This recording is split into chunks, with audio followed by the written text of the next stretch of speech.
Gwen's dignity died at 1:47 a.m. on a Tuesday, and honestly, it went out ugly. 3 minutes of voice message. Tears that could qualify as sobbing. Profanity that would have impressed her ex if he'd cared enough to listen. The phrase, "I don't know how to do this alone," repeated until it stopped sounding like words and started sounding like surrender. She'd hit send before her brain could stop her hands. 5 seconds later, she realized her mistake. The recipient wasn't her deadbeat ex-boyfriend. It was someone infinitely worse. Or better. She hadn't decided which yet, all while her baby screamed in the background like a tiny, furious alarm system.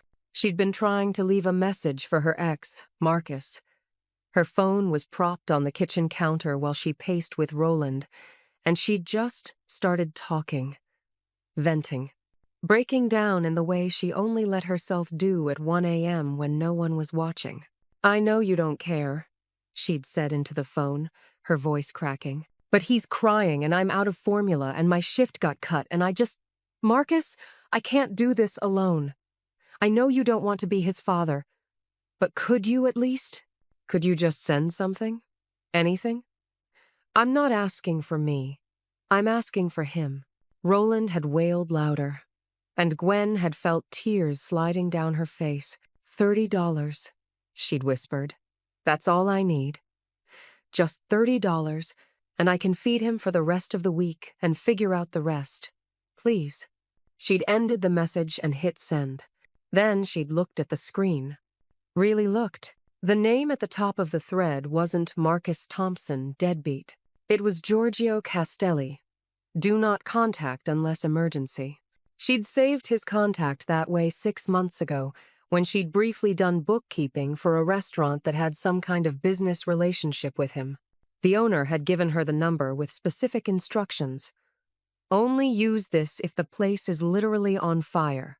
And she'd just sent him a 3-minute voice message of her crying, begging for $30, with her baby screaming in the background.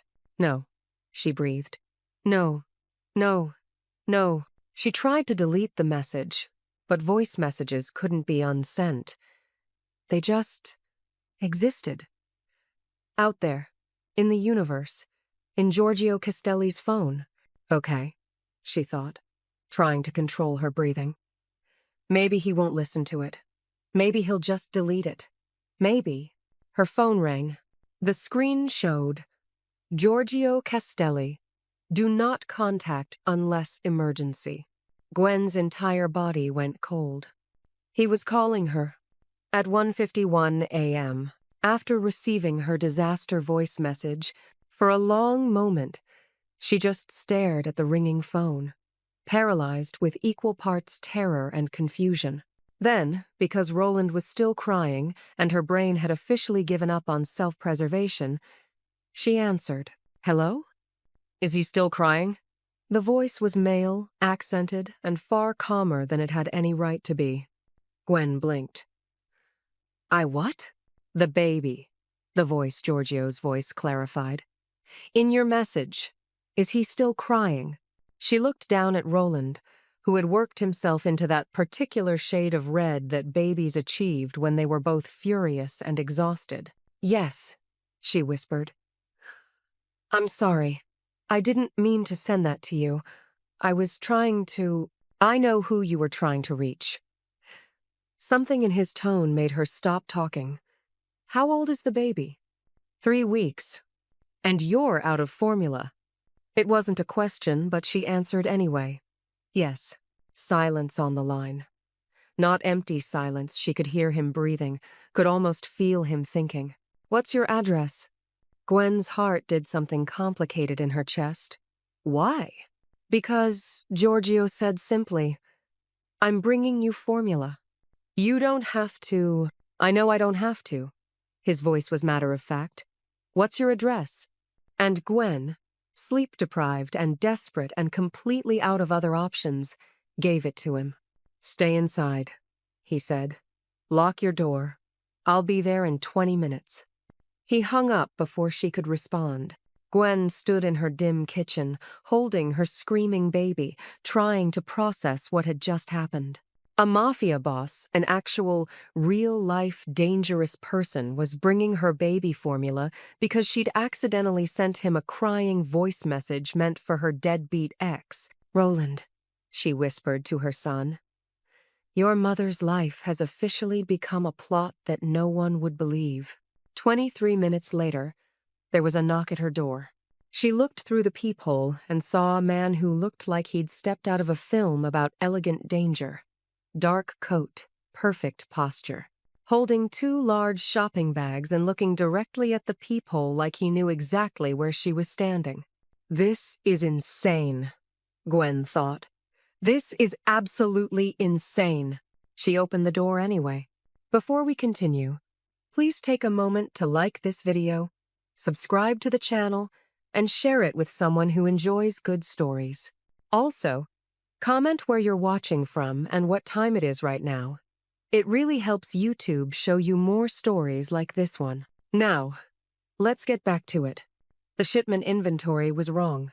Not dramatically wrong. Just wrong enough that it meant someone in the supply chain was either incompetent or stealing. Giorgio needed to determine which before deciding how to handle it. He was reviewing spreadsheets in his study when his phone rang. Unknown number, but it came through on his private line, the one connected to business contacts. He almost didn't answer. But something made him check the notification. Voice message, 3 minutes and 14 seconds.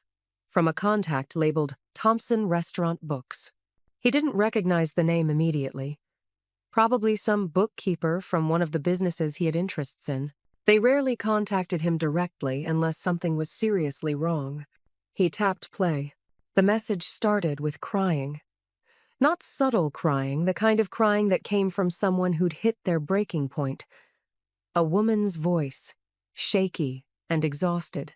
"I know you don't care, but he's crying and I'm out of formula." There was a baby screaming in the background. Not fussy crying, desperate crying. Giorgio sat forward in his chair. The woman kept talking, begging, apologizing, breaking. $30 for formula, working alone. The father gone. The baby's cries got louder. The woman's voice got softer. And something in Giorgio's chest tightened in a way he hadn't felt in years. He pulled up the contact. Thompson, Restaurant Books, 6 months ago. The message ended, "Please." Just that. Nothing else. Giorgio stared at his phone for exactly 5 seconds. Then he called her back. When she answered, her voice was small. "Hello? Is he still crying?" he asked. Because that seemed more important than any other question. The conversation was brief. She was terrified he could hear it, but also desperate enough to give him her address despite that fear. He hung up and immediately called Marco. "Boss? I need you to pick up formula, diapers, and whatever else newborns need," Giorgio said, already grabbing his coat. "Meet me at—" He checked the address. "The address I'm sending you. 20 minutes. Everything okay?" "Yes," Giorgio said, though he wasn't entirely sure why he was doing this. Why a misdirected voice message from a stranger had cut through years of carefully maintained emotional distance. But as he walked to his car, all he could hear was that baby's desperate crying and that woman's broken voice asking for $30. In his world, $30 was nothing. In hers, apparently, it was everything. Gwen opened the door slowly, keeping the chain lock engaged until the very last second. Not that a chain lock would do much against someone like Giorgio Castelli, but it made her feel slightly less insane about what she was doing. He stood in her hallway like he'd been designed specifically to make cheap apartment lighting look better. The fluorescent bulb that usually made everyone look vaguely ill somehow emphasized the sharp line of his jaw, the dark intensity of his eyes. He was tall, she'd forgotten how tall, and wearing a black wool coat that probably cost more than her car. If she still had a car. "Miss Thompson," he said, his accent wrapping around her name like it was something worth pronouncing correctly. "Gwen," she corrected automatically. then immediately wondered why she was offering her first name to a man whose reputation made grown men nervous. Just Gwen. He nodded once, a gesture that somehow conveyed both acknowledgement and permission. Then he lifted the shopping bags he was holding, 2 of them, large, the expensive, reusable kind from upscale grocery stores. "May I?" He gestured toward her apartment, but didn't move, waiting for permission. That surprised her. In her experience, powerful men didn't ask permission. They took. They assumed. They walked through doors like they owned every room they entered. But Giorgio Castelli stood in her dingy hallway, holding shopping bags full of baby supplies, and waited. "Oh," Gwen said, stepping back and pulling the door fully open. "Yes.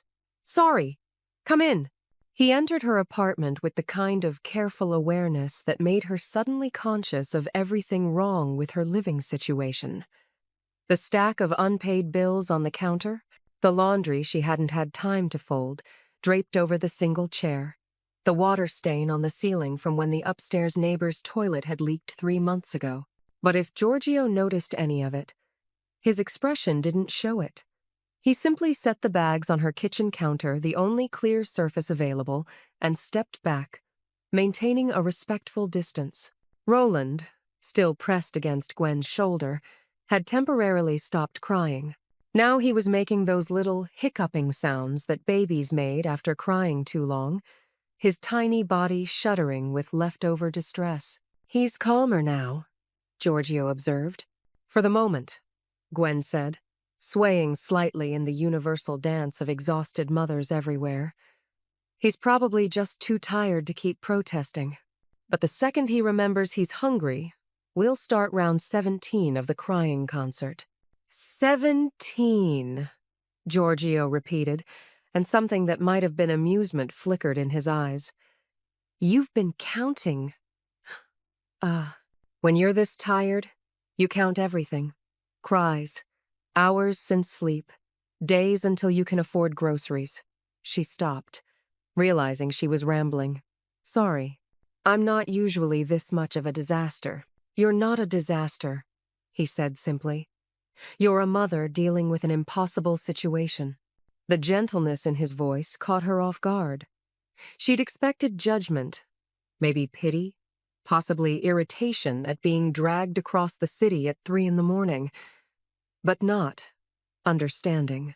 "I should explain," Gwen started, shifting Roland to her other shoulder. "That screenshot. I didn't mean to." "I know," he interrupted quietly. "It was meant for someone else. My ex," she clarified, because apparently her exhausted brain had decided full transparency was the best policy.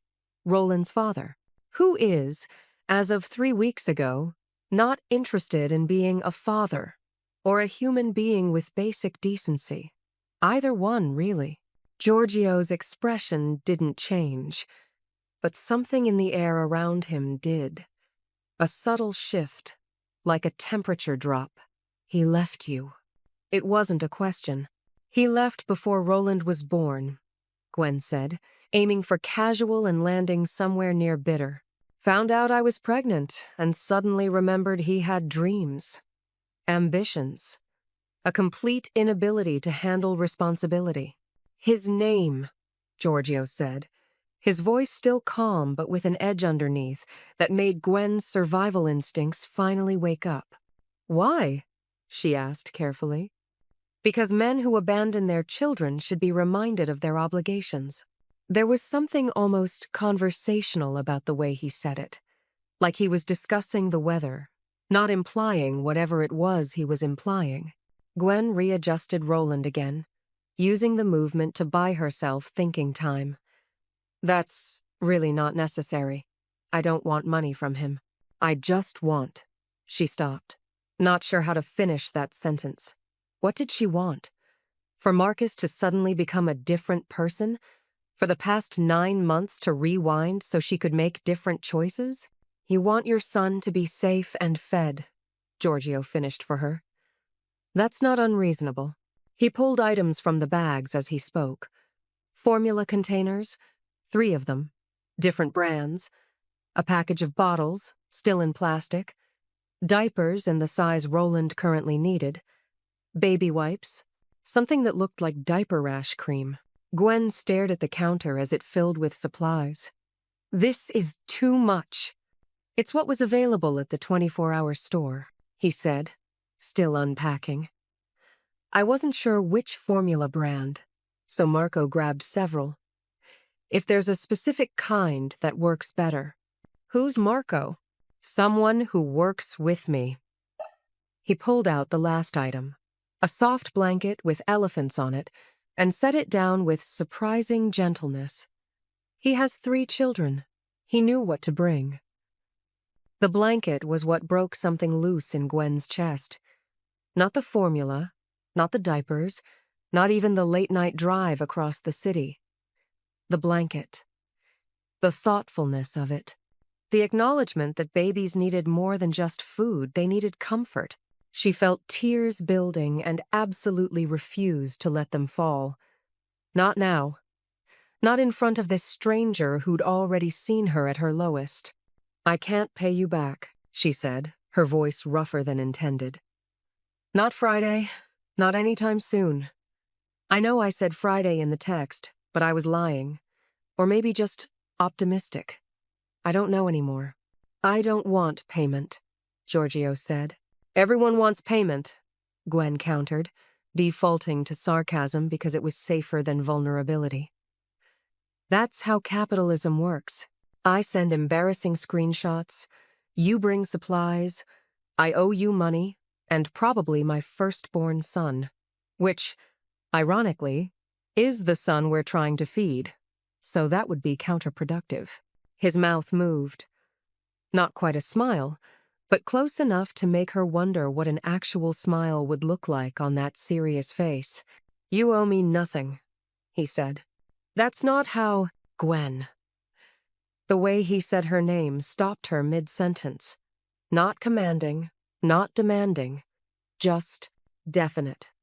"I came because a child was hungry. That's all. There's no debt, no obligation." She wanted to argue, wanted to insist on terms, on boundaries, on some framework that made this make sense.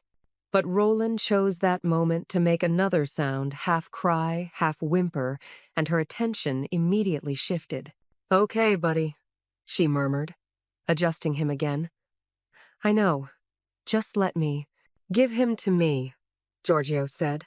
Gwen's head snapped up. "What?" "Let me hold him while you prepare a bottle." He moved closer, not crowding her, just closing the distance enough to be helpful. "You've been holding him for hours. Your arms must be exhausted." They were. Her shoulders ached, her back was screaming, and she was pretty sure her left arm had fallen asleep somewhere around midnight. But handing her 3-week-old baby to a man she didn't know, a dangerous man, regardless of how helpful he was being felt wrong on multiple levels, Giorgio seemed to read her hesitation. "I won't leave this kitchen," he said quietly. "You can watch me the entire time, and if you're uncomfortable at any moment, you take him back." It was the last part that decided her. The acknowledgement that she had control, that this was her choice. "Okay," she said slowly. "But he's been crying a lot, so he's probably going to immediately start screaming at you." "I'll survive," Giorgio said, and held out his hands. Gwen transferred Roland carefully, watching the way Giorgio's hands, large, scarred in places, definitely hands that had seen violence, cradled her tiny son with unexpected gentleness. He held Roland against his chest, one hand supporting his head, the other supporting his body, his movements confident in a way that suggested this wasn't his first time holding a baby. Roland made a soft sound and turned his face toward Giorgio's chest, probably searching for food that wasn't there. "He's going to be disappointed," Gwen warned, already reaching for the formula. "He'll survive a few more minutes," Giorgio said, his voice dropping to something softer as he looked down at Roland. "Won't you?" Gwen tried to focus on preparing the bottle, reading the instructions on the formula can, measuring the powder, adding water, but she kept glancing back at the surreal sight of Giorgio Castelli standing in her kitchen, holding her baby like it was the most natural thing in the world. Roland's tiny hand had found its way to Giorgio's coat, gripping the fabric with that instinctive baby grasp that turned everything into a lifeline. And something in Giorgio's expression shifted, softened. The dangerous edge that lived in his eyes dimmed, replaced by something almost tender. "What's his full name?"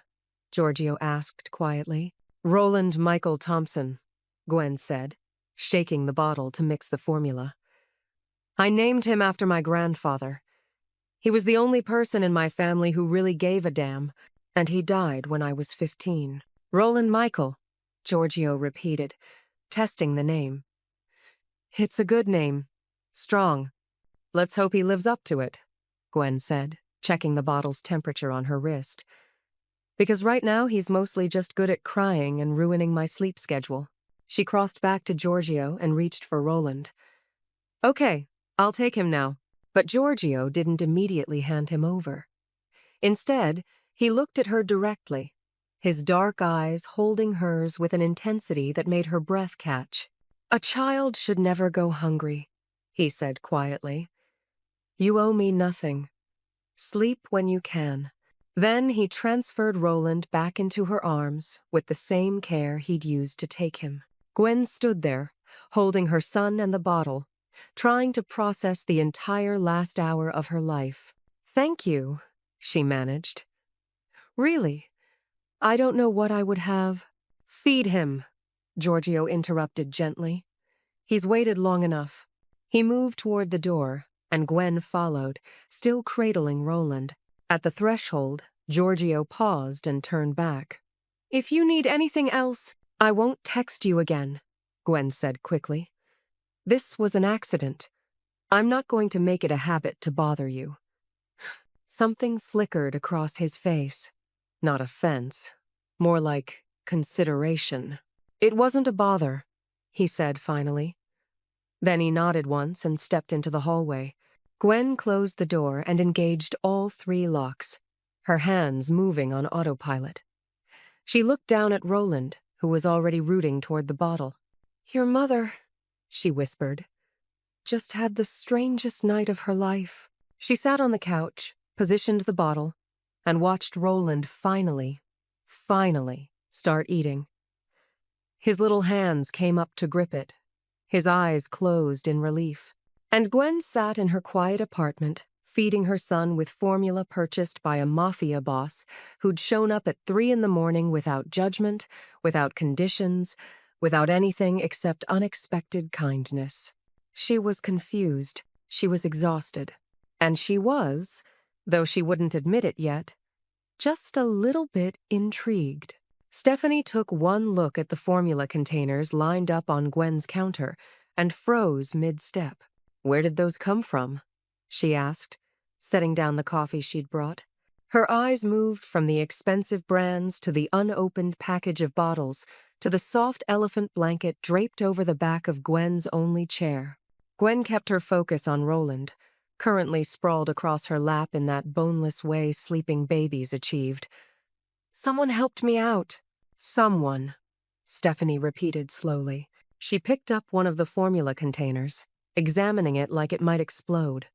"Gwen, this is the premium stuff. This is $40 a container. Who exactly is this someone?" "Just a guy." "A guy." Stephanie's voice climbed half an octave.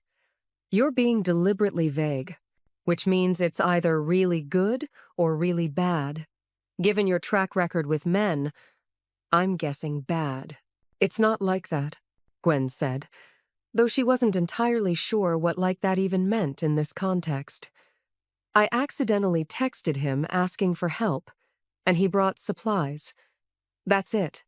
You accidentally texted a man who can afford to drop $150 on baby formula at 3 in the morning?" Stephanie sat down on the arm of the couch, her expression shifting from curious to concerned. "Gwen, what's his name?" Gwen hesitated just long enough for Stephanie to notice. "Oh God," Stephanie breathed. "It's someone I know, isn't it? Tell me it's not Marcus. Tell me you didn't let that worthless—" "It's not Marcus," Gwen cut her off. "It's Giorgio Castelli." The silence that followed was the kind that had weight to it. Physical, suffocating. Stephanie stood up slowly. "Please tell me you're joking." "I'm not. Giorgio Castelli. The Giorgio Castelli." Stephanie's voice had dropped to a whisper. "The one whose name people only say when they're absolutely sure he's not in the room? I didn't know who else too. It was an accident, Steph. I meant to text Marcus, but the contacts got mixed up, and before I knew it, he was at my door with supplies." Gwen adjusted Roland carefully. "He was actually really kind about it." "Kind," Stephanie repeated flatly. "Gwen, Giorgio Castelli isn't a man who gives anything for free. People like him, they don't do favors. They make investments. And right now, you're the investment." "That's not 5. You need to be careful," Stephanie continued, her tone shifting from shocked to protective. "I'm serious. Men like him don't show up at random apartments in the middle of the night because they're feeling charitable. There's always an angle. Always." Gwen wanted to argue, wanted to point out that Giorgio had explicitly said she owed him nothing, that he'd held Roland with gentleness, that he'd asked permission before entering her apartment. But Stephanie's words lodged themselves somewhere in her chest anyway, sharp and uncomfortable. "I know what I'm doing," Gwen said quietly. "Do you?" Stephanie's voice was softer now, almost sad. "Because from where I'm sitting, it looks like you're so desperate for help that you're willing to ignore every red flag in the book." Roland stirred against Gwen's chest, making a small sound in his sleep.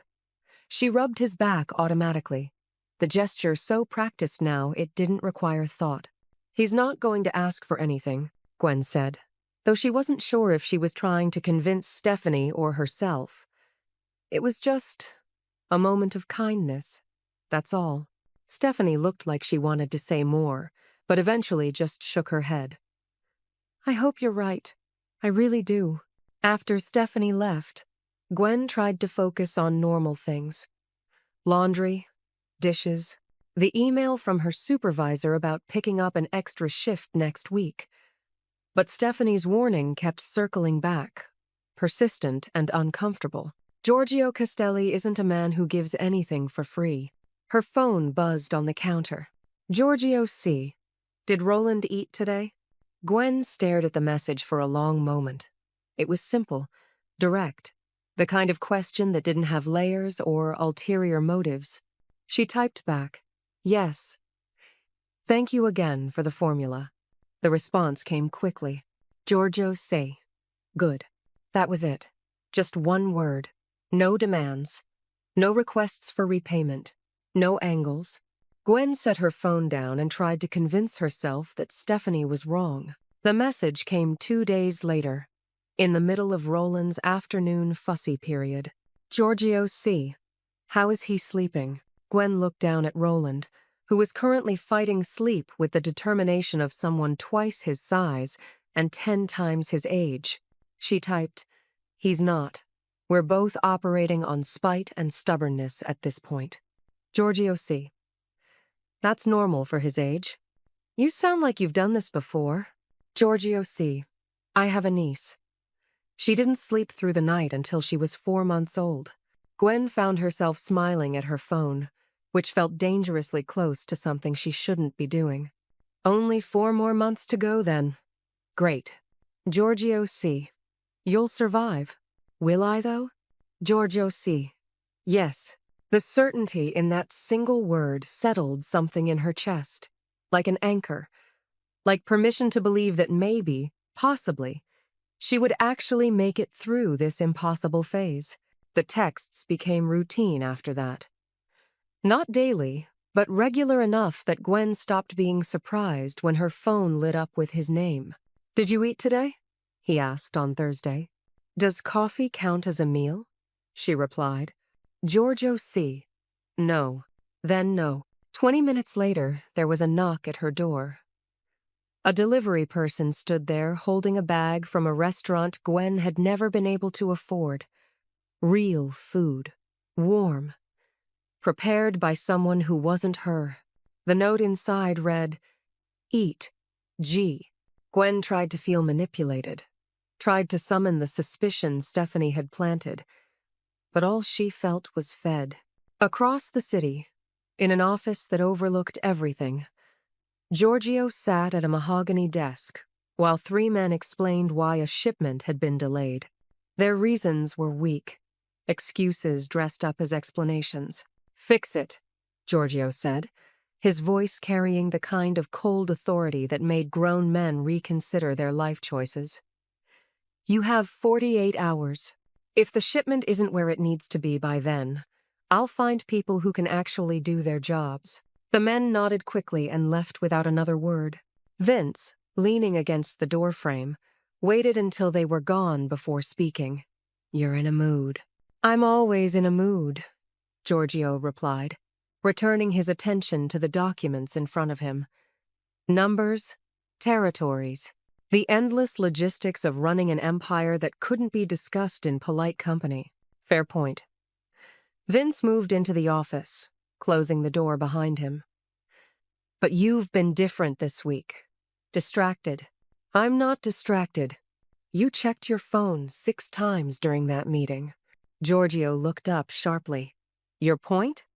No point, Vince said mildly. Just an observation. Giorgio's phone buzzed on the desk. He reached for it automatically, then caught Vince's knowing look. Don't, Giorgio warned. Didn't say anything, Vince replied. But he was smiling. The message was from Gwen. No words, just a photo. Roland, wearing a onesie that said, I'm cute, Mom's exhausted.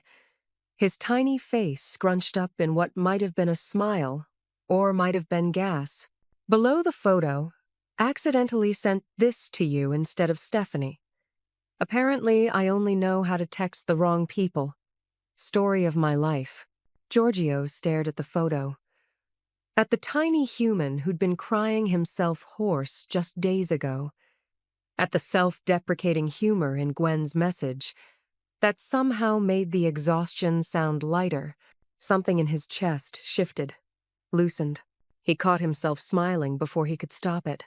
Who is she? Vince asked quietly. Giorgio locked his phone and set it face down on the desk. No one. Boss, I've known you for 8 years. You don't smile at your phone for no one. Drop it, Vince. But Vince was right, and Giorgio knew it. Because somewhere between a misdirected text message and a photo of a baby in a ridiculous onesie, something had begun to shift. Something he hadn't felt in years. Something that felt dangerously close to caring. He picked up his phone again and typed a response. Giorgio C. He looks healthy. The reply came quickly. Gwen, thanks to you. Giorgio C. Thanks to you. You're the one taking care of him. Gwen, I'm the one keeping him alive.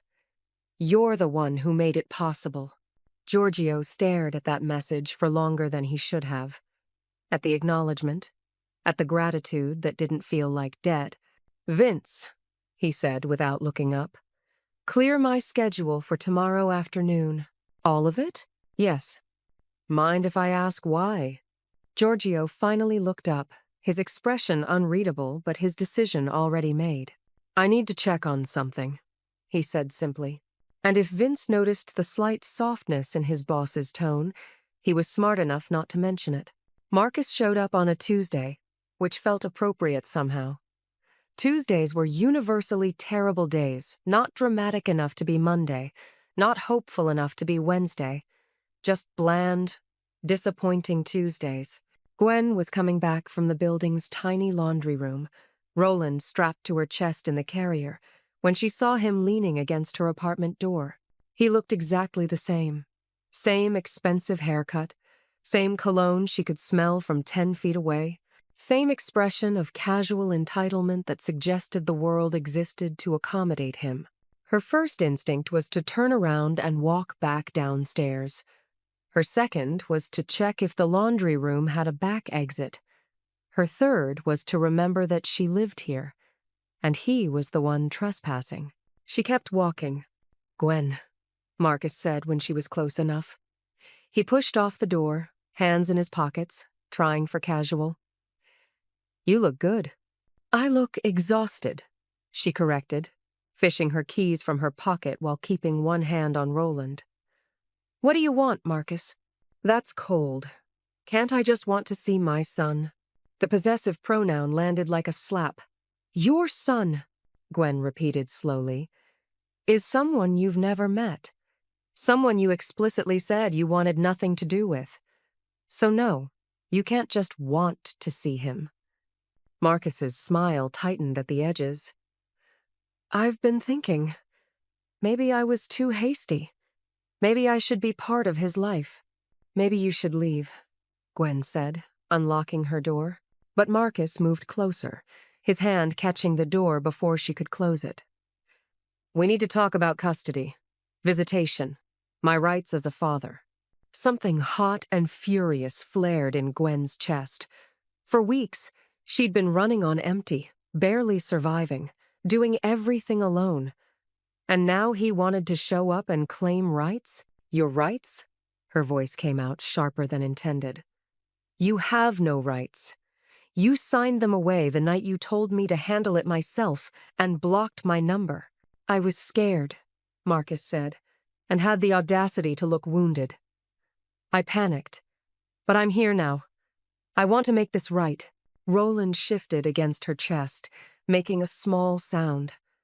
Gwen's hand moved to support his head automatically, and the gesture seemed to remind Marcus that there was an actual baby involved in this conversation. "Let me see him," Marcus said, reaching toward Roland. "No." Gwen stepped back, her voice firm, not loud, not hysterical, just absolutely certain.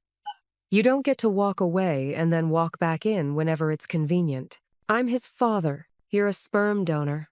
Gwen cut him off. "Fathers show up. Fathers help. Fathers don't disappear for 2 months and then show up demanding access like it's a Netflix subscription you forgot you had." Marcus's expression hardened. The fake warmth evaporated, leaving something colder underneath. "You're being unreasonable." "I'm being a parent. You should try it sometime." "This isn't over," Marcus said, his voice dropping to something that might have been threatening if Gwen wasn't already too angry to care. "I have rights. I'll get a lawyer if I have to." "Then get one," Gwen said. "But until you do, stay away from us." She stepped into her apartment and closed the door in his face, engaging all 3 locks with shaking hands. Through the door, she heard him mutter something that sounded like "bitch" before his footsteps retreated down the hallway. Gwen stood in her apartment, her heart hammering, Roland warm and oblivious against her chest. She'd done it. She'd actually stood up to Marcus. Hadn't caved. Hadn't let his manipulation work. It felt good. It also felt terrifying. Because Marcus didn't make empty threats. And if he actually followed through with lawyers and custody battles, she didn't have the money to fight him. Her phone buzzed. "Giorgio C? Everything all right?" Gwen stared at the message. They'd been texting for over a week now, but he'd never asked that specific question before. It was always about Roland, about practical things. This felt different, personal. She typed, "Define all right. Giorgio C. Did something happen?" Gwen hesitated, then decided exhaustion made honesty easier. "Roland's father showed up. Wants to suddenly be involved. I told him to leave." The response took longer this time. When it came, it was just 2 words. Giorgio C. His name. Gwen's thumb hovered over the keyboard. Something about the way he'd asked, calm, direct, but with an undercurrent she couldn't quite identify, made her pause. Why? Giorgio C. Because men who abandon children and then show up making demands need to be reminded of boundaries. "I handled it," Giorgio C. I know you did, but I'd still like his name. There was something in that phrasing I'd like that made it feel less like a demand and more like a request, like he was asking permission rather than taking control. Gwen typed, Marcus Thompson. But seriously, I don't need you to do anything. I can handle him. Giorgio C. I know you can. That should have been the end of it. But 10 minutes later, her phone rang. Giorgio's name on the screen. She answered. Hello? Marcus Thompson, Giorgio said without preamble. Works for Sal Moretti. Gwen frowned, shifting Roland to her other shoulder. I don't know who that is. He's a rival of mine. Giorgio's voice was careful, controlled. Your ex showing up now, after weeks of silence, asking about custody that's not a coincidence. Something cold settled in Gwen's stomach. What are you saying? I'm saying that someone knows we've been in contact, and they're using your ex to get leverage. That's insane. How would anyone even know? Gwen stopped. Thought about the past week. The texts, the food deliveries, the fact that Giorgio Castelli had shown up at her apartment multiple times. In his world, people noticed things like that. This is my fault, Giorgio said quietly. I should have been more careful. I should have realized that helping you would put you on their radar. Stop, Gwen said, her voice firmer than she felt. You didn't do anything wrong. You helped me when I needed it. That's not something to apologize for. Silence on the line. Then, I'm sending protection. What? No. 2 men. They'll stay nearby, just in case Marcus or anyone else tries to make contact. Giorgio, I don't need bodyguards. Everyone needs protection. He cut her off, his tone leaving no room for argument. But I don't leave babies unprotected, especially not when the danger exists because of me. Gwen sat down slowly on her couch, Roland warm against her chest, trying to process what was happening. I accidentally texted you asking for formula. That's all this was supposed to be. I know. And now I'm apparently in the middle of some kind of mob war I didn't even know existed. I'm sorry, Giorgio said, and he sounded like he meant it. But I won't let anyone use you or Roland to get to me. The men I'm sending, they're discreet. You won't even notice them most of the time. And if I say no, then I'll respect that, Giorgio said. But I'm asking you not to. There it was again. Asking. Not demanding. Not controlling. Just requesting that she let him help. Gwen closed her eyes. Thought about Marcus's face in her hallway. About the cold way he'd looked at her when she'd refused him. About the fact that she was completely alone in this apartment with a newborn baby and no backup plan. Okay, she said quietly. But I'm not happy about it. You don't have to be happy, Giorgio replied. You just have to be safe. After they hung up, Gwen sat in the quiet apartment, watching Roland sleep against her chest. His face was peaceful, completely unaware that his mother had somehow stumbled into a situation that belonged in movies, not real life. Her phone buzzed again.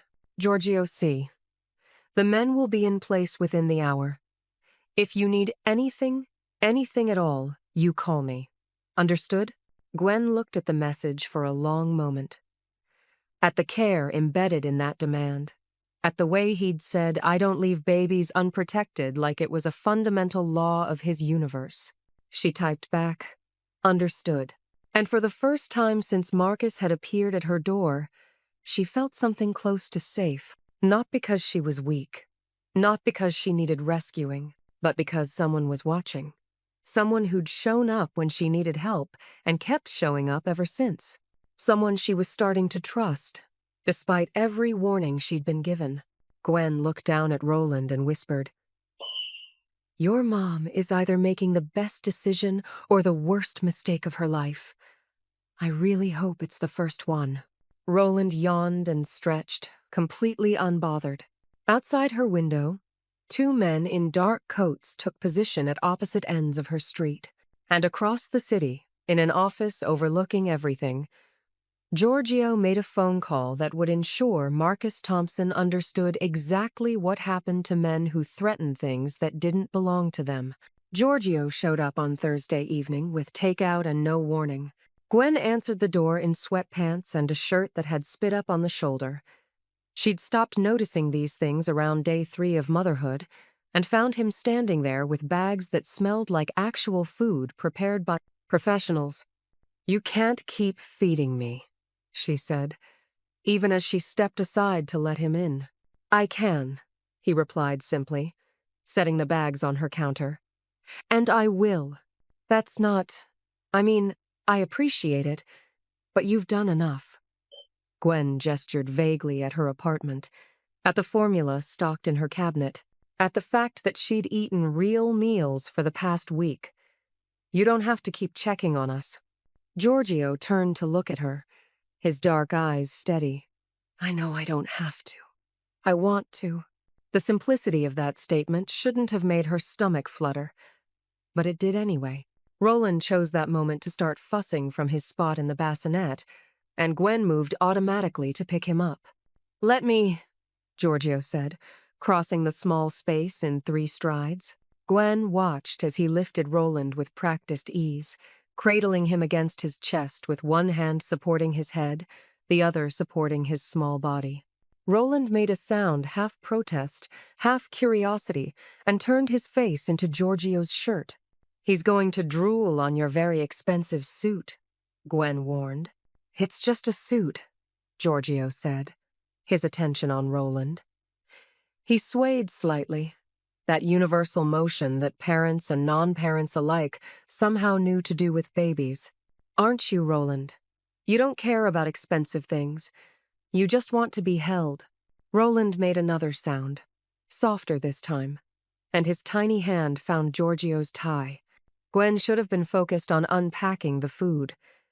Instead, she found herself watching the way Giorgio moved with her son. Gentle, patient.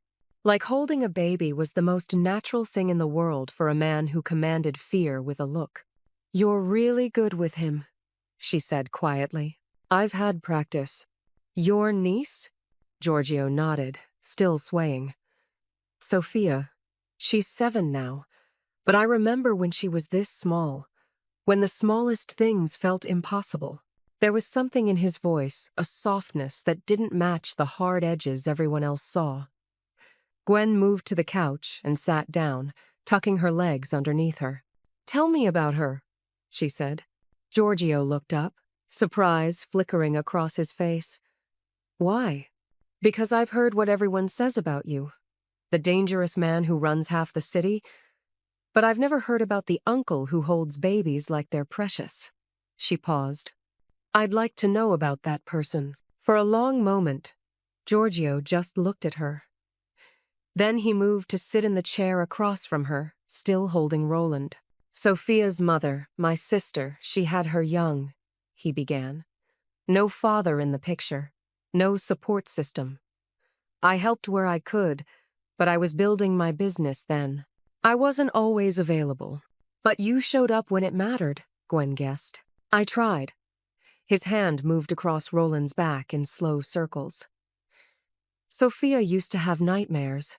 She'd wake up screaming, and her mother would be so exhausted she couldn't calm her down fast enough. So I'd come over, hold her until she fell back asleep." Gwen's chest tightened at the image. "That's why you're so good at this." "That's why I understand what it's like," Giorgio corrected. "To be a single parent.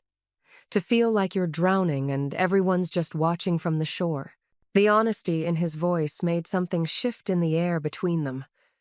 Less guarded, more real. "My brother would have been good at this too," Giorgio said quietly, his eyes still on Roland. "Better than me, probably." He was softer, kinder. The past tense registered immediately. Gwen's breath caught. "Was?" "Antonio." Giorgio's jaw tightened slightly. "He was younger, 16 when he died. Wrong place, wrong time, Wrong people who thought shooting a kid would send a message. Giorgio, I'm so sorry. It was a long time ago, he said, though the weight in his voice suggested time hadn't made it lighter. But it's why I do what I do now. Why I built the protections I have. Why I don't tolerate threats against children. Understanding clicked into place. All of it. The way he'd shown up without hesitation. The way he'd asked about Roland before anything else. The absolute certainty in his voice when he'd said, I don't leave babies unprotected. He would have been an uncle, Gwen said softly. Your brother. Giorgio looked up at her, and something in his expression cracked open. Just for a moment. Just enough for her to see the grief underneath. Yes, he said simply. Roland had fallen asleep against his chest, tiny face, peaceful, one small fist clutching Giorgio's tie like a lifeline. Gwen stood slowly and moved to sit on the arm of Giorgio's chair, looking down at her sleeping son. He trusts you, she whispered. Roland, he doesn't do that with many people. He's a good judge of character, Giorgio replied, and there was the slightest hint of amusement in his voice. Or he's 3 weeks old and can't judge anything yet, Gwen countered. That too, she laughed quietly, so she wouldn't wake Roland and caught the way Giorgio's mouth curved upward. Not quite a smile, but close. Closer than she'd seen before. You should do that more often, she said without thinking. Do what? Almost smile. It suits you. Giorgio's eyes met hers, and suddenly the distance between them felt very small. He was close enough that she could see the different shades of brown in his irises, could smell his cologne mixed with the baby powder scent that now clung to everyone who held Roland. You make it easier, he said quietly. Make what easier? Forgetting the rest of it. The business. The violence. All the things I do that I can't undo. His gaze held hers. When I'm here, with you and Roland, it's just simpler. Gwen's heart did something complicated in her chest. That's because we're boring. Our most exciting activity is trying to figure out if that sound he made was gas or actual contentment. It was gas, Giorgio said. How do you know? Because content sounds different, more settled. That was definitely gas.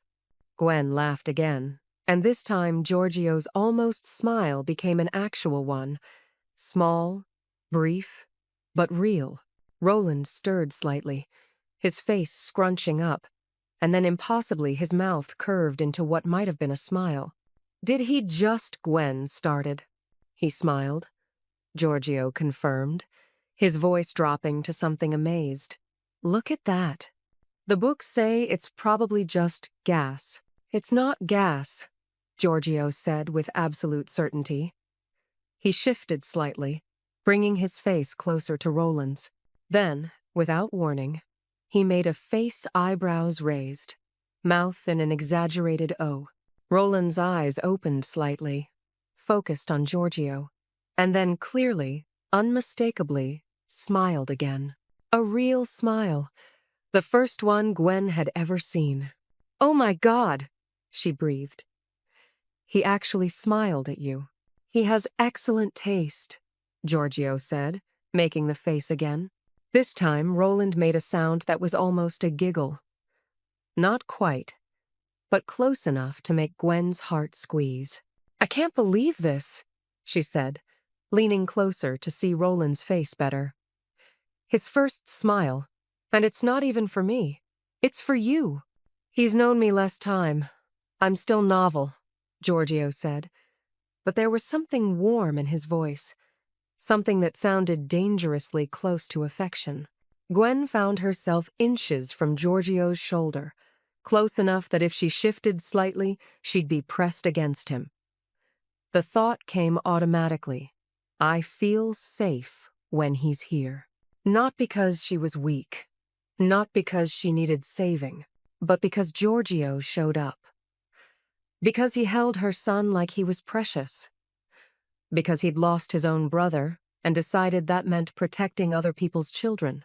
Because underneath all the danger and power and violence that made up his world, there was a man who made funny faces to make babies smile. "Thank you," she said quietly. "For all of this. For showing up when you didn't have to. For caring when no one else did." Giorgio turned his head slightly, and suddenly they were very close. His eyes searched hers, and Gwen forgot how to breathe. "It's not hard to care about you, Gwen," he said, his voice low and certain. The air between them felt charged, significant, like standing at the edge of something she couldn't name but felt in her chest. Roland made another sound, definitely gas this time, and the moment broke. Giorgio looked back down at the baby, his expression softening again. "He's going to need changing soon." "Probably," Gwen agreed, not moving. "You should eat while he's sleeping." "I should," but neither of them moved. They just sat there, close together in the small apartment, with a sleeping baby between them and something unnamed but undeniable growing in the space where fear used to be. It happened on a Wednesday afternoon, in broad daylight, while Gwen was walking back from the corner store with Roland strapped to her chest. She'd only gone 2 blocks, just needed diapers and milk, had convinced herself that Giorgio's guards were being overly cautious, that Marcus wouldn't actually try anything, that she was safe in her own neighborhood in the middle of the day. She was wrong. The black SUV pulled up alongside her so smoothly she almost didn't notice it, almost kept walking. But something made her glance over some instinct that had been sharpened by weeks of being on edge. 2 men got out, neither one bothered with pretense. "Miss Thompson," the taller one said, his voice polite in a way that made her skin crawl. "We need you to come with us." Gwen's hand immediately went to Roland's back, protective and automatic. "I don't think so." "It wasn't a request," the second man said, moving to block her path. Her heart hammered against her ribs, loud enough that she was sure they could hear it. The street wasn't empty, there were people walking, cars passing, but everyone seemed suddenly very far away. "I'm not going anywhere," Gwen said, trying to keep her voice steady. "And you need to back off." The tall man sighed like she was being inconvenient. "We don't want to hurt you. We just need the baby." The words landed like ice water. "The baby is leverage," the second man added, almost conversationally. "Nothing personal, but Castelli cares about you and the kid, which means Moretti can use you. Simple business." Gwen took a step backward, both hands now wrapped around Roland. "You're not touching him. Don't make this difficult," the tall man said, reaching for her. Gwen screamed. Not a polite scream, not a startled one. The kind of scream that came from every maternal instinct she possessed, raw and desperate and loud enough to shatter glass. "Help! Someone help!" The tall man's hand closed around her arm, pulling hard. Gwen twisted away, curling her body around Roland, using herself as a shield. She felt the pavement scrape her knees as she fell, felt Roland start crying against her chest, felt hands grabbing at her shoulders. "Let her go!" Someone shouted, a voice she didn't recognize. Gunshots cracked through the air. Gwen pressed herself against the ground, covering Roland's head with both hands, her entire world narrowing to keeping him safe. She could hear shouting, the sound of bodies hitting concrete, more gunshots that made her ears ring. Then strong hands were on her shoulders, different hands, gentler, pulling her upright. "Mrs. Thompson, we need to move," a man said urgently. She recognized him vaguely, one of Giorgio's guards, the one who'd been stationed across the street. "Can you walk?" Gwen nodded, though her legs felt like water. The guard Marco, she remembered, kept one hand on her elbow, guiding her toward a car that had appeared out of nowhere. Behind them, she could hear the violent sounds of the confrontation still happening. Breaking glass, shouting, the sick sound of fists hitting flesh. "Roland!" she gasped, her hands checking him frantically. "Is he?" "He's crying, which means he's breathing." Marco said, opening the car door. Get in. Boss is 2 minutes out. Gwen slid into the back seat, her entire body shaking. Roland was screaming now, full-lunged, terrified screaming that she'd never heard from him before. It's okay, baby, she whispered, her voice breaking. You're okay.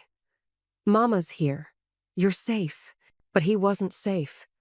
Neither of them were, because she'd convinced herself that a trip to the corner store was harmless, that the danger wasn't real, that she could handle this on her own.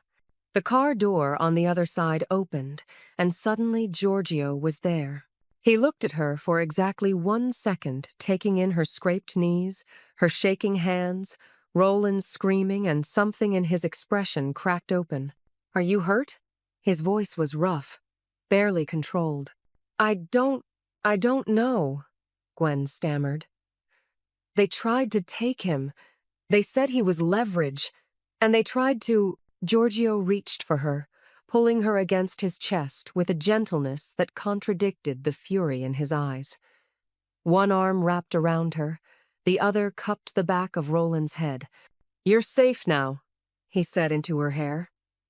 Both of you. I've got you. Gwen pressed her face against his shoulder and felt something inside her break. All the fear she'd been holding back, all the terror of those hands grabbing at her. At Roland, it came out in shaking sobs she couldn't control. I'm sorry, she gasped.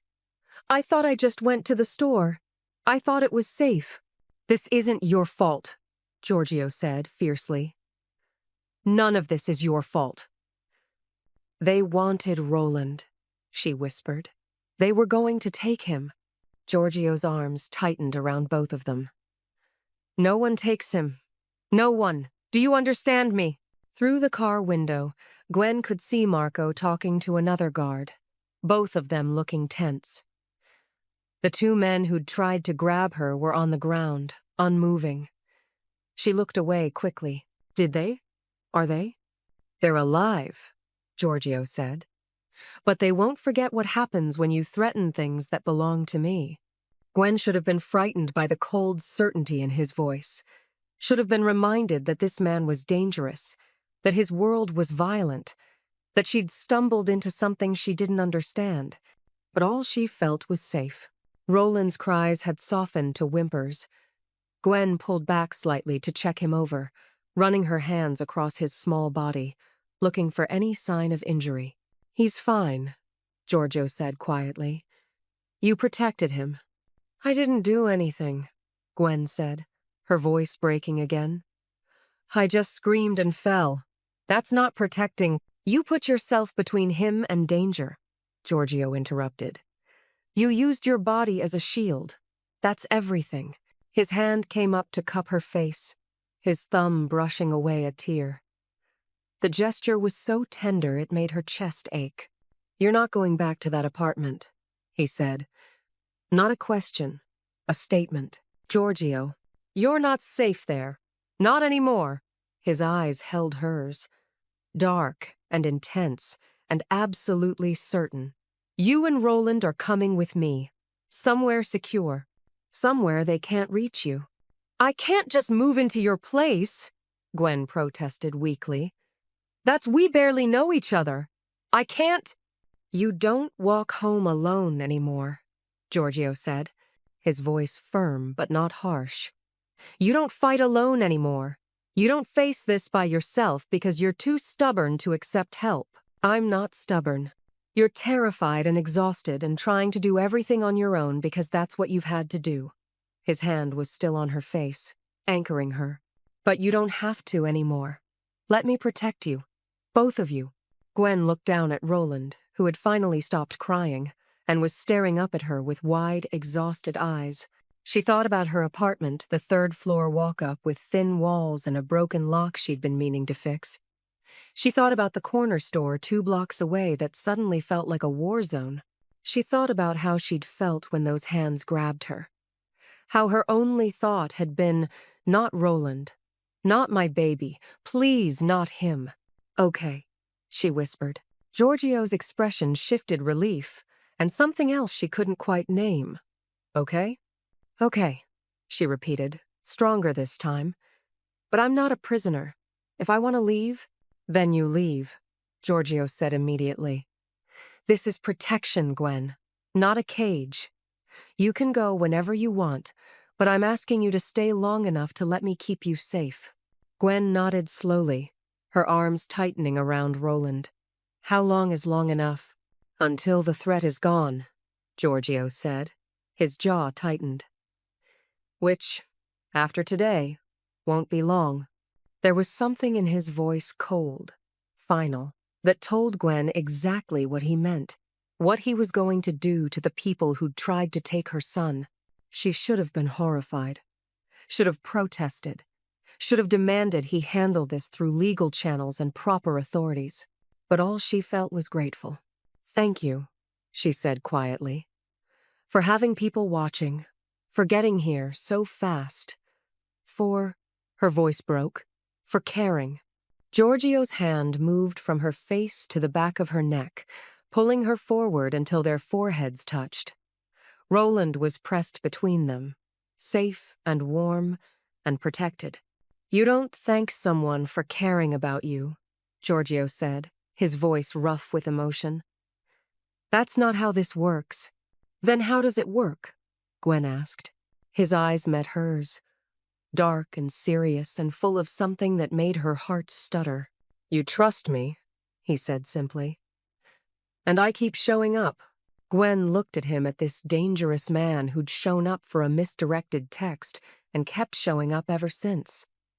Who held her baby like he was precious. Who'd just wrapped his arms around both of them like they were the most important thing in his world. I do, she whispered. Trust you, I mean. Something in Giorgio's expression softened. Then let's get you home. Where's home? Gwen asked. Wherever you and Roland are safe, Giorgio replied. Starting now. The penthouse was nothing like Gwen's apartment. Where hers had water stains and thin walls, this had floor-to-ceiling windows overlooking the city. Where hers had a single broken chair, this had furniture that looked like it belonged in magazines she couldn't afford. Marble floors, glass tables, art on the walls that was probably worth more than she'd earn in her entire life. Gwen stood in the entrance, holding Roland against her chest, and felt completely out of place. This is too much, she said quietly. Giorgio set down the bag he'd been carrying, the hastily packed collection of her and Roland's essentials. It's just a place. It's a palace, Gwen corrected. I'm going to break something. Or Roland's going to spit up on something that costs more than a car. Then we'll clean it, Giorgio said simply. He moved past her, gesturing for her to follow. Come. I'll show you your room. Your room. Not the guest room or where you'll be staying. Just hers. Gwen followed him through the expansive living space, trying not to stare at everything. The kitchen with its gleaming appliances, the dining table that could seat 12, the hallway lined with doors she couldn't begin to guess the purpose of. Giorgio stopped at a door near the end of the hall and pushed it open. The room inside was large, larger than her entire apartment had been. A king-sized bed dominated one wall, dressed in soft linens that looked like they'd never known the existence of a washing machine coin slot. But what made Gwen's breath catch wasn't the bed. It was the corner, where a white crib stood, already assembled, with soft blankets draped over the rail. A changing table stocked with diapers and wipes. A small dresser with what looked like new baby clothes folded neatly on top. And against the wall, a bottle warmer plugged in and ready. Gwen walked slowly toward the setup, her throat tightening. When did you... she started, then stopped. You did this before we came here. Yes, Giorgio said from the doorway. Before I agreed to move in. Yes. Gwen turned to look at him. You were that sure I'd say yes? No, Giorgio said quietly. But I was that sure I'd ask. And if you agreed, I wanted you to know you were welcome. That Roland was welcome. Something in Gwen's chest cracked open. She looked back at the crib, at the careful preparation, at the thought that had gone into making space for a baby he had no obligation to. "The bottles are the same brand you use," Giorgio continued, "and I wasn't sure about the formula, so there are 3 kinds in the kitchen." Marco's wife said the bottle warmer was essential, something about 3 a.m. feedings being hard enough without waiting for water to heat. Gwen's eyes burned. "You talked to Marco's wife about this?" "She has experience I don't," Giorgio said simply. "I wanted to get it right." Gwen sat down slowly on the edge of the bed, still holding Roland, who was somehow sleeping through this entire conversation. "I don't know what to say." "You don't have to say anything. That's not—" She stopped, looking down at her son. "People don't do this. They don't just make space for strangers and their babies like it's nothing." "You're not strangers," Giorgio said, and the certainty in his voice made her look up. "Not anymore."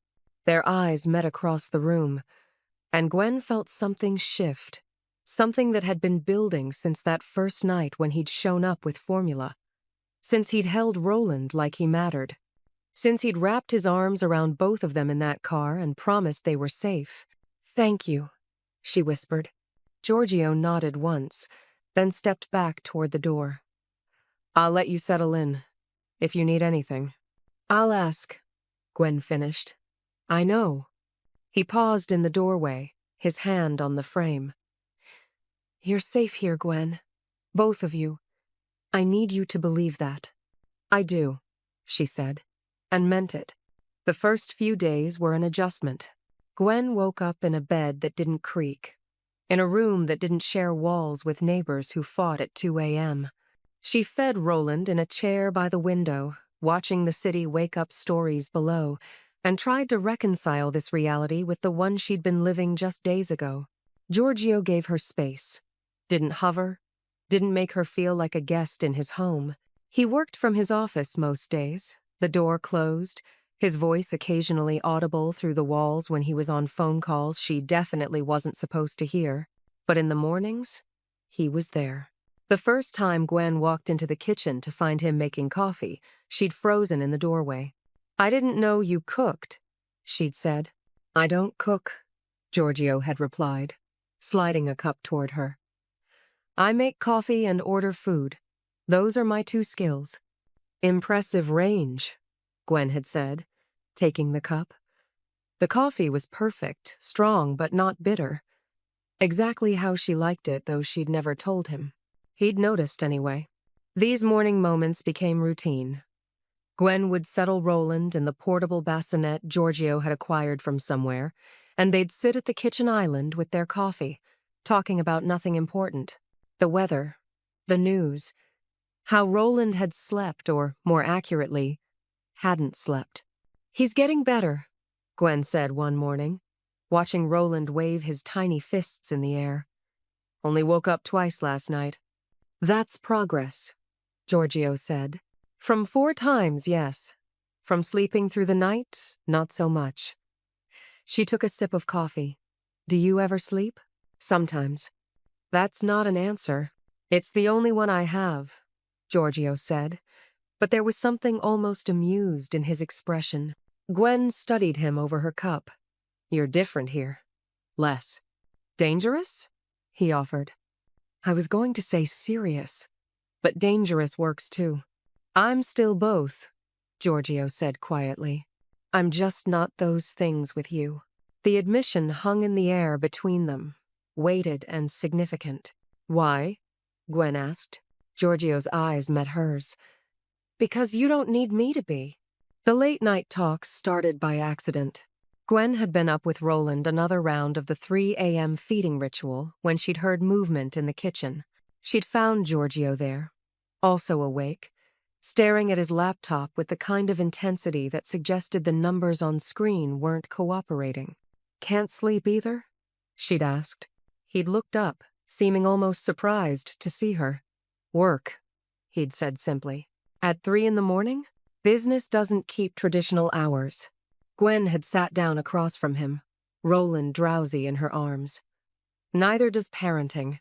They'd talked until Roland fell back asleep. About nothing. About everything. About how Giorgio had started in this business young, too young because his family needed protection and money and someone willing to make hard choices. "Do you regret it?" Gwen had asked. "Every day," Giorgio had said. "And not at all.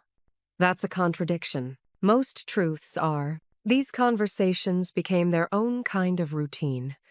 Nights when they'd both be awake for different reasons, ending up in the kitchen or the living room, talking until one of them finally admitted exhaustion. It was during one of these talks that Gwen realized she'd never felt this comfortable with anyone. Not her ex, not even Stephanie, who knew almost everything about her. With Giorgio, she could just be. Exhausted, and honest, and messy, and real. "I've never had this before," she admitted one night, when it was just them and the city lights and Roland sleeping peacefully in her arms. "Had what?" Giorgio asked. "Someone who shows up." Gwen looked down at Roland, her fingers tracing his tiny features. "Marcus made promises, said he'd be there. But the second things got hard, he left. And before him, there were other guys who said the right things but never actually stayed." She looked up at Giorgio, finding him watching her with an intensity that made her breath catch. "I've never felt chosen before," she said quietly. "Not really. Not like this. Not like someone actually wanted me around, baby and all the mess that comes with it." Giorgio set down the glass he'd been holding, stood slowly, crossed the distance between them until he was close enough that she could see the different shades of brown in his eyes. "You are chosen," he said, his voice low and certain. "Every day, every moment you're here.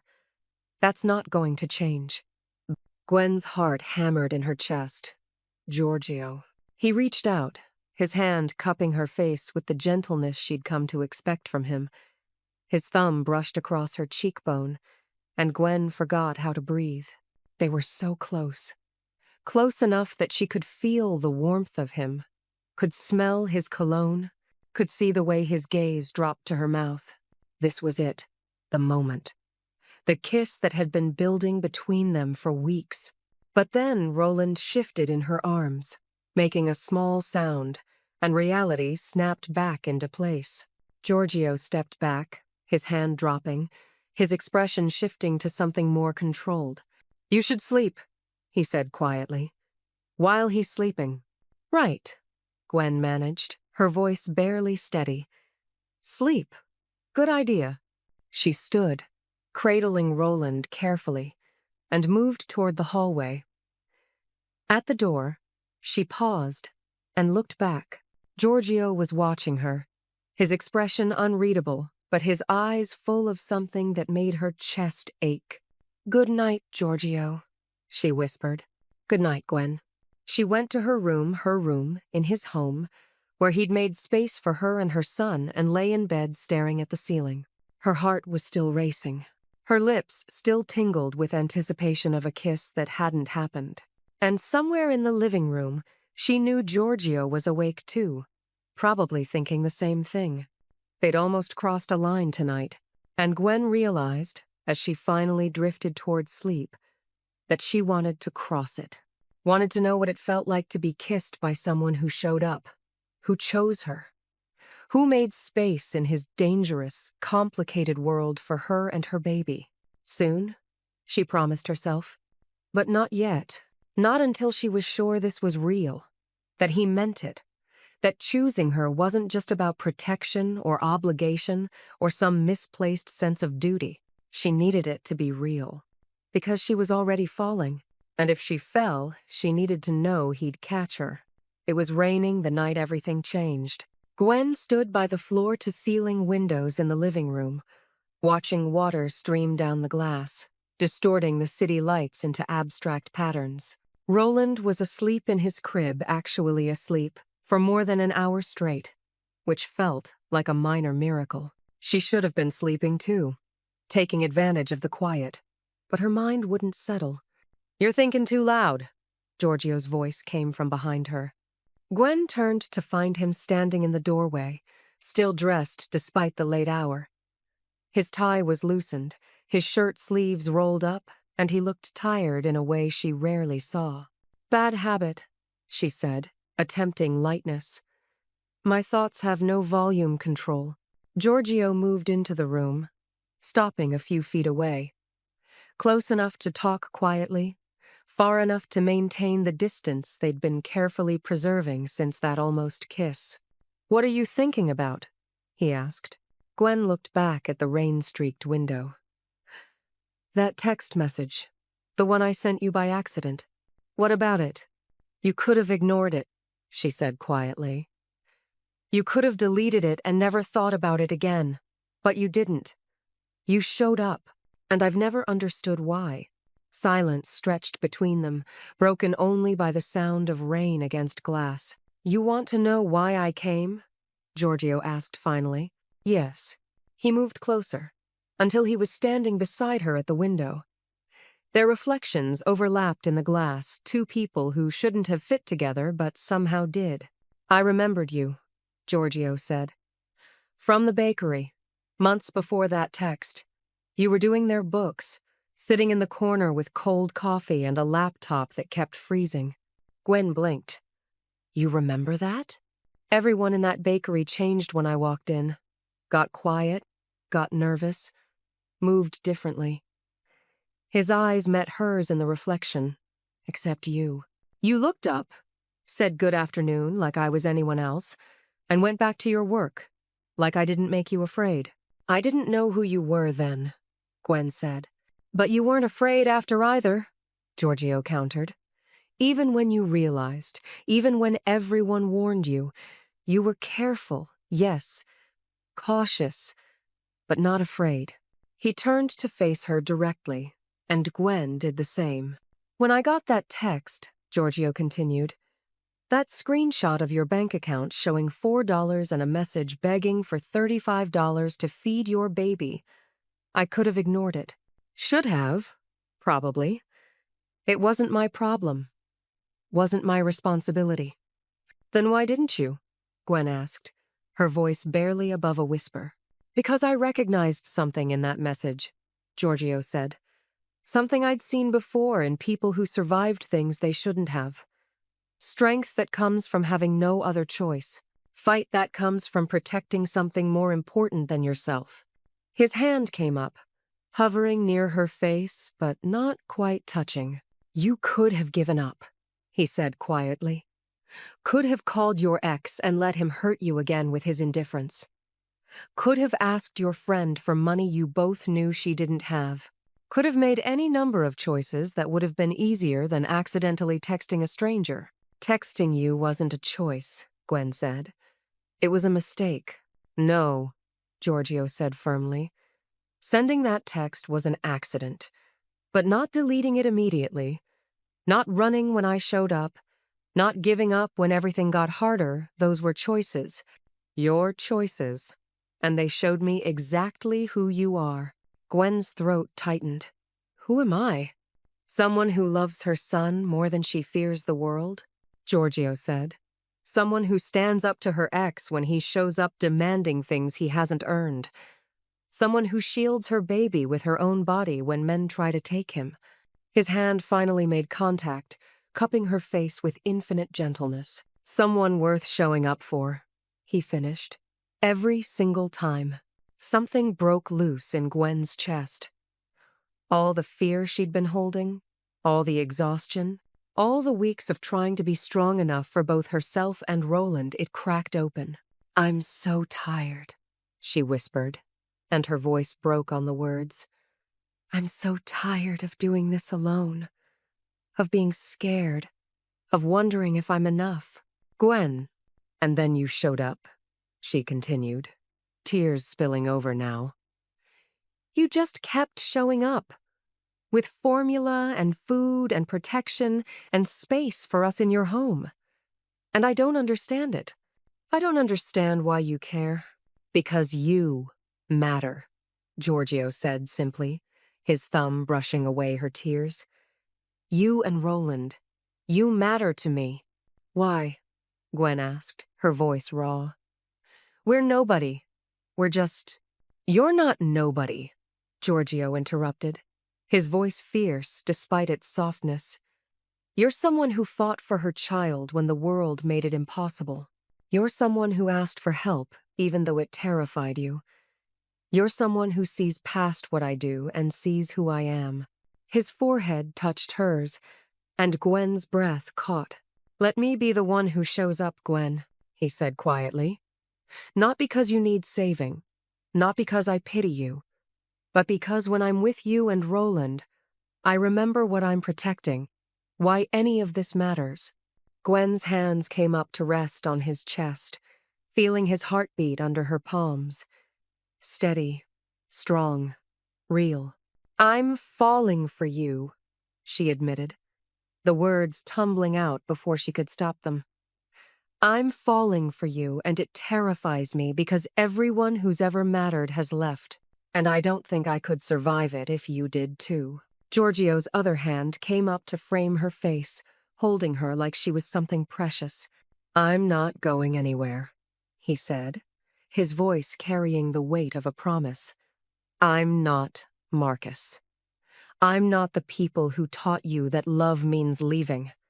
I show up, Gwen. That's what I do. That's what I'll keep doing. Promise, Gwen whispered. I promise. And then he kissed her.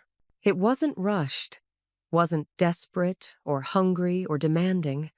It was slow and intentional, and full of everything they'd been building toward since that first night when he'd appeared at her door with formula. His lips were soft against hers, gentle in a way that contradicted everything she'd heard about him. His hands cradled her face like she might break, and Gwen melted into him, her fingers clutching his shirt, anchoring herself to this moment. The kiss deepened gradually, naturally, like they had all the time in the world. Like this was just the beginning of something neither of them wanted to rush. When they finally pulled apart, Giorgio rested his forehead against hers again, both of them breathing a little harder. I've wanted to do that for weeks, he admitted quietly. Gwen laughed a soft, slightly shaky sound. Why didn't you? Because I needed you to know it wasn't about gratitude or obligation or some misguided sense of protection. His eyes opened, meeting hers. I needed you to know this is real, that you're choosing this, choosing me. I am, Gwen said, her voice steady despite the tears still wet on her cheeks. Choosing you, I mean. I am. Giorgio smiled a real smile, the kind she'd only seen glimpses of before, and kissed her again. Softer this time, briefer. A promise rather than a question. Come here, he said, guiding her to the couch. They sat down together, and Giorgio pulled her against his side, his arm around her shoulders. Gwen tucked herself into him, feeling safe in a way she'd never experienced before. Tell me something, she said after a moment of comfortable silence. That night you came. The first night. You could have just sent someone with the formula, but you came yourself. Why? Giorgio was quiet for a moment, his fingers tracing absent patterns on her shoulder. Because I needed to see, he said finally. Needed to know if what I heard in that message was real. If you were real. And you opened the door looking exhausted and terrified and still ready to fight if you needed to, Giorgio said. You apologized for a mistake while holding your baby like he was the only thing that mattered in the world. And I thought, this is someone worth knowing, worth protecting, worth showing up for. Gwen tilted her head to look up at him. You decided all that in 30 seconds? I decided all that before I knocked on your door, Giorgio corrected. The 30 seconds just confirmed it. What if I'd been terrible? Gwen asked. What if I'd been manipulative or using you or— You weren't, Giorgio said simply. And I knew you wouldn't be. People who are truly desperate don't have energy left for manipulation. They just survive. And you were surviving. I'm doing better than surviving now, Gwen said quietly. Yes, Giorgio agreed. You are. They sat in comfortable silence, watching the rain, until Gwen felt herself starting to drift towards sleep. Real sleep. The kind that came from feeling safe and chosen and held. Stay, Giorgio said softly, as if reading her thoughts. Sleep here. I'll wake you, if Roland needs you. You don't have to. I want to, he interrupted gently. Let me hold you while you rest. Just this once. Gwen didn't argue. Didn't protest about independence or self-sufficiency or any of the things she'd clung to for so long. She just nodded and let herself relax completely against him. As she drifted off, she heard Giorgio's voice, quiet and certain. I've got you. And for the first time in longer than she could remember, Gwen believed it. 5 months later, on a Tuesday morning that felt like any other, Roland took his first steps. Gwen was sitting on the living room floor, folding laundry, the expensive kind that didn't come from discount stores anymore but still needed folding because some things didn't change no matter how much your life did. Roland was playing nearby, pulling himself up on the coffee table with the determined expression he got when he was concentrating. Mama, he babbled, which wasn't quite a word but was close enough to make Gwen's heart squeeze every time. I see you, baby, she said, smiling at him. You're getting so strong. The penthouse door opened, and Giorgio walked in, loosening his tie. He'd been in meetings all morning, the kind where he wore his dangerous face and made grown men reconsider their life choices. But the moment he saw Roland, that face softened into something else entirely. There's my boy, Giorgio said, setting down his briefcase. And that's when it happened. Roland let go of the coffee table, wobbled, found his balance, and took one step, then another, then 3 more, walking straight toward Giorgio with his arms outstretched and the biggest smile on his tiny face. Oh my God, Gwen breathed, frozen in place. Giorgio, But Giorgio was already moving, dropping to his knees and opening his arms just as Roland stumbled the last few steps and fell forward into them. Did you see that? Giorgio's voice was filled with wonder as he caught Roland, lifting him up. Did you see our son walk? Our son. The words hung in the air, casual and certain, like they'd always been true. Gwen felt tears prick her eyes. Not sad tears, not overwhelmed tears, just full tears. The kind that came from watching the man she loved hold her baby, their baby, and claim him with 2 simple words. I saw, she managed, her voice thick. He walked right to you. Smart boy, Giorgio said, kissing Roland's forehead. You knew exactly where you were going, didn't you? Roland laughed, that pure, delighted baby laugh that made everything else in the world seem insignificant, and grabbed Giorgio's face with both hands. Gwen stood slowly, crossing to where they were, and Giorgio pulled her in with his free arm. The 3 of them stood there in the middle of the living room, wrapped together, while Roland babbled happily about his achievement.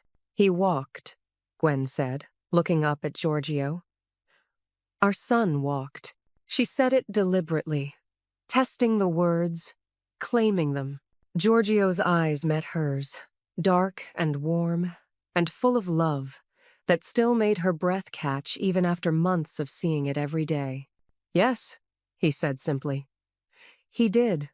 That evening, after Roland was asleep in his crib, the crib he'd long since outgrown the guest room label for Gwen, found herself standing at the same window where everything had changed months ago. The city looked different now, less overwhelming, less foreign, more like home. Giorgio appeared beside her, 2 glasses of wine in hand. He offered her one, and she took it, their fingers brushing in a touch that still sent warmth through her. You're thinking again, he observed. I'm always thinking, Gwen said. You should be used to it by now. I am. Doesn't mean I'm not curious about what goes on in there. Gwen took a sip of wine, gathering her thoughts. I was thinking about that night. The text message. How I almost deleted it before sending. How I panicked when I realized what I'd done. I remember, Giorgio said quietly. If I'd been more careful, if I'd double-checked the contact, if any single thing had been different, we wouldn't be here. She looked at him. Roland wouldn't have you. I wouldn't have you. We would have found each other eventually, Giorgio said with certainty. You can't know that. Yes, I can. He set down his glass and turned to face her fully. Because some things are meant to happen.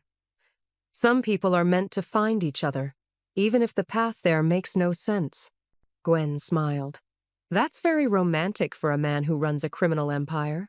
I contain multitudes, Giorgio said, deadpan, and Gwen laughed. You really do. She set down her own glass and moved closer to him, her hands resting on his chest. Through the expensive shirt, the kind she'd once been terrified Roland would ruin, she could feel his heartbeat. Steady, strong. Here. I used to think miracles came with halos, she said quietly. With trumpets and angels and obvious signs from the universe. I thought they'd be easy to recognize. Clear. Undeniable. And now? Giorgio asked, his arms circling her waist.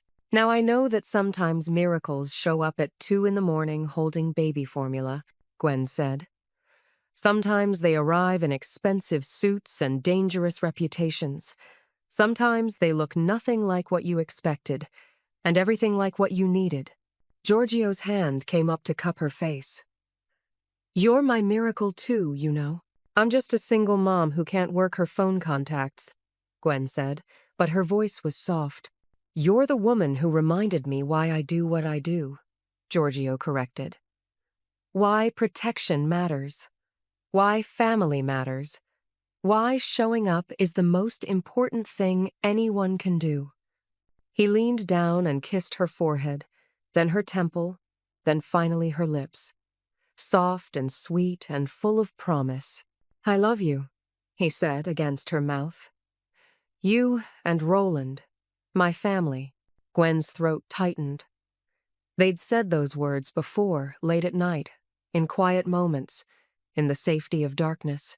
But something about hearing them now, after watching Roland walk into Giorgio's arms, after months of building this life together, made them feel more real than ever. I love you too, she whispered. So much it scares me sometimes. Don't be scared, Giorgio said. I'm not going anywhere. Promise? Promise. They stood there, wrapped in each other, while the city glittered below them. Gwen thought about the apartment she'd left behind, the one with thin walls and broken locks and the constant fear of not being enough. She thought about Marcus, who'd shown up demanding rights he'd never earned and then disappeared again when Giorgio's people made it clear he wasn't welcome. She thought about Stephanie, who'd been wrong about debts and leverage but right about one thing. Giorgio Castelli wasn't a man who gave anything for free. But some debts weren't owed in fear. Some debts were repaid in love, in showing up, in making space, in calling someone else's child our son like it was the simplest truth in the world. Come to bed, Giorgio said softly. Before Roland wakes up and we lose our chance at actual sleep. Gwen let him lead her toward the bedroom, their bedroom now, with her clothes in the closet and her books on the nightstand, and her life tangled so completely with his that she couldn't remember where one ended and the other began. In the nursery, Roland slept peacefully, dreaming baby dreams about walking and playing and being loved by 2 people who would move mountains to keep him safe. And in the morning, they'd do it all again. The coffee, the breakfast, the ordinary magic of being a family. Not a traditional family. Not the kind that came from bloodlines or legal documents or any of the usual ways, but a family made, not found. Built from a mistake that turned into a miracle. From a text message sent in desperation and answered with kindness. From a man who could have ignored her but didn't. From a woman who could have given up but wouldn't. From a baby who needed love and found it in the most unexpected place. As Gwen drifted toward sleep, tucked against Giorgio's side with his arm around her and the sound of Roland's soft breathing through the baby monitor, she thought about debt one last time. She'd started this owing $35 for formula. She'd ended it with everything that mattered. And somewhere in the math of the universe, that felt exactly right. Epilogue. 6 months later. Again! Roland shrieked, running across the living room on legs that had gotten steadier with each passing day. Giorgio caught him mid-run, lifting him into the air while Roland squealed with delight. Again! You're going to wear me out, buddy. Again! Again! Roland insisted, because at 13 months old, he'd discovered the power of repetition and planned to use it for everything. Gwen watched from the doorway, her hand resting on the small swell of her stomach. Not obvious yet, not showing, but there, real, growing. She and Giorgio had found out 3 days ago, had stared at the pregnancy test together while Roland napped, both of them silent with wonder. We're having another baby, Gwen had whispered. We are, Giorgio had confirmed, then kissed her like she was the most precious thing he'd ever held. Now, watching him play with Roland, she tried to imagine 2 children, tried to picture their family growing, tried to reconcile this reality with the terrified single mother she'd been a year ago. What are you smiling about? Giorgio asked, noticing her in the doorway. Everything, Gwen said honestly. Absolutely everything. She crossed to them, kissing Roland's cheek, and then Giorgio's mouth. I'm going to tell him soon, she said quietly. About the baby. He won't understand, Giorgio said, but he was smiling. He will eventually, Gwen said. And when he does, we'll tell him the whole story. About how we met. About the text message. About how families can be built in the strangest ways. And about how his mother saved me as much as I saved her, Giorgio added. We saved each other, Gwen corrected. Roland, tired of being ignored, grabbed both their faces. Mama, Papa. The name had come naturally, weeks ago. No one had taught him. He'd just started calling Giorgio Papa one day, and never stopped. Giorgio had cried privately, in their bathroom where he thought no one could see but Gwen had seen, had held him while he composed himself, had whispered that he'd earned that name through every single moment he'd shown up. Yes, baby, Gwen said to Roland now. Mama and Papa are right here. Here, Roland agreed, satisfied, and rested his head on Giorgio's shoulder. They stood there, the 3 of them soon to be 4 in the home they'd built from accident and intention and love fierce enough to rewrite both their lives. And Gwen knew, with absolute certainty, that she'd send that text message again, would make that same mistake, would choose this man and this life and this family every single time, because some debts weren't owed in fear. They were repaid in love, and she was the richest woman in the world. The end.